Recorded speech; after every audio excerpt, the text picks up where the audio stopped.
Hi, this is Jim, and I'm the New Hampshire Rock Guy, and we're out on another one of my mining adventures. Wow, look at this spar here. It's just falling out of the mine walls, and there's so much more to see. Let's go. 1, 2, 3, 4. Feel all 6 sides of the tourmaline crystal. What would be west into the Connecticut River Valley and the mountains of Vermont. World-class beryl crystals, both aquamarine and golden. If you look hard enough, you'll find something it's facing. Get ready for a fantastic journey of this incredible mine.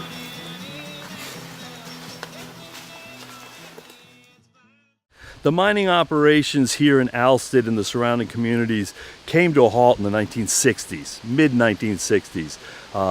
The last operating mine was in Ackworth called the Uhas mine, and it was providing feldspar to be crushed at the feldspar mill, which is directly across the street from us. Again, we're here at the big mine, which is the heart, we're within the heart of the mining district. This is New Hampshire's second oldest mica mine, the Ruggles mine being the first. When they made these mines and they went down, they were going subterranean to find the material that they wanted. So they would see something on the surface, know where to begin mining, and in the 1920s, this mine became the world's most productively the greatest tonnage of feldspar in the world that ever came out of a mine, came out of the big mine. Later on in the 1940s, the country's next most productive feldspar mine outstripped this big mine, and that's the Colony mine, which was discovered in 1938, and they began mining in 1941-42, and within a very short period of time, because of technology and the number of mine workers, 60 to 70 workers at the Colony mine, extracted more feldspar in a very short period of time to have the world's most successful feldspar mine, according to the Golden Keene Company records. I'm not making that up, I read it from their records. So as these mines went subterranean and went down into the ground, they needed air shafts for fresh air. Air shafts also were a way for the miners to ascend and descend into the mining operations. Some of the operations, they actually would ride down on the equipment that took the rock out. The Blister mine is an example of that. They would go on skidded rails so fast, they got down to the bottom of the mine in a blister. That's why it was called the Blister mine. But we are standing right next to what most definitely was probably, I've been looking for this for a long time, one of the deepest air shafts known to exist in this land. And it was built with a thing called branch ladders. Now, branch ladders were basically made out of trees, but so just picture something much sturdier than this as the 2 sides of the tree, but then the rungs that you walked on were branches, just cut and lashed to the sides. So a branch ladder would have it served a purpose, and it would have a definitive life. If the rung broke, you just replaced it. If the whole ladder rotted, you just made a new branch ladder. So in an air shaft, they would go down. Now, a tree was only so tall, so they could only make ladders so tall. They had to put in what was called a stope that the feet of the ladder would rest upon. And then the air shaft would continue down with another ladder to another stope. So every 15 to 20 feet, there was a new ladder. This one here purportedly went down hundreds of feet deep, because we know this mine was hundreds of feet deep. And I have personal friends that I grew up with that descended this shaft as a youth. It was the most dangerous playground you could imagine in the 60s. When they left the mines, they left everything. They left behind dynamite, which I tried to light off behind my garage. Gave my mother a silent heart attack, I'm sure.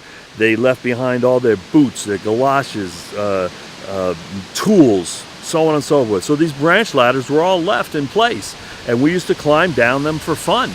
I got a little chubby, and up at the Colony mine, I remember breaking the branch ladder, and nobody went down after me because I broke some of the runs coming up. I thought I was gonna live the rest of my life at the bottom of that pit. And you do amazing things when your life is on the line, and I got myself up that ladder. But it was the last time we ever descended that particular branch ladder. Would have been about 68, 69, no later than 1970. So again, this pit here, which I have been looking for, we're in an area where water just naturally gathers.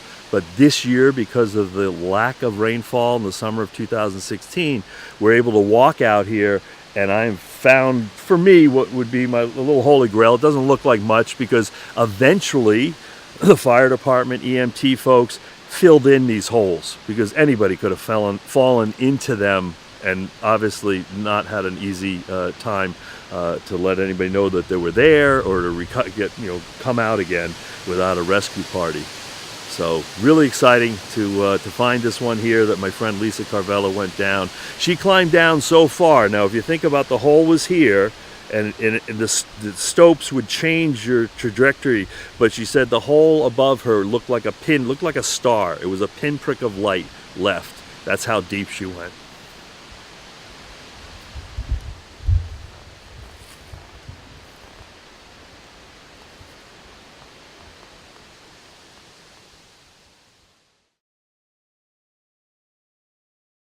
Hi again, it's Jim Pecora, and we're here on the southerly side of the big mine in Alston, New Hampshire. It's the largest quarry as far as the hole in the earth beneath the surface of the water. The most well-known one is the Golden Keene mine up on top of Cobb Hill. But on this southerly side here was a place for miners' housing. A lot of mining operations that were needed in America just around the beginning of World War II, and actually before we entered the war, America actually positioned itself to have enough minerals to win the war. That's what prevented us from entering any sooner. So we didn't have the mining expertise. We had to bring it in. 41 miners were brought in from the country of Newfoundland. Miners were brought in from Poland, Lithuania, Russia. They made little communities here because they stuck together with their, the Polish people obviously only spoke Polish. They came, they had children here. There were so many children in this mining district that there needed to be a mica mine schoolhouse, which was directly across the road from us, well, maybe a quarter of a mile down. So again, being in the heart of this district, there were these little communities of Lithuanians, communities of Polish, communities of Newfoundlanders. I don't know which community lived where per se, and I'm sorry that, but right here on this southern exposure, when I was young, there were several houses, just small, very basic structures that were all along the southern exposure of the mine, and it's now private property owned by the folks next door. So, and I know that they still use some of the houses perhaps as a garage or a shed or outbuildings to their current residence, which is of course much more modern. One of the anecdotal stories, it's not anecdotal actually, it's a true story. They mined these mines all year round.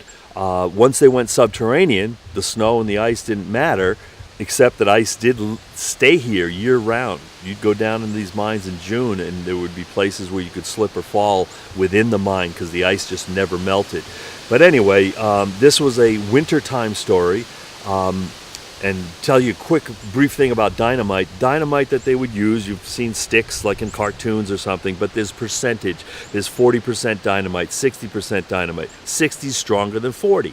They could also cut a stick in half. So they could take a 60% dynamite, cut it in half, and use half a stick. You've maybe heard those terms. And they would put a blasting cap within that stick of dynamite. So depending upon what the blaster, the amount, how deep the hole was, how much dynamite went in it, would all be determined by a very experienced person, the most experienced person with the blasters. And that was the labor that did not exist here in America, the blasting technology to do these subterranean mines.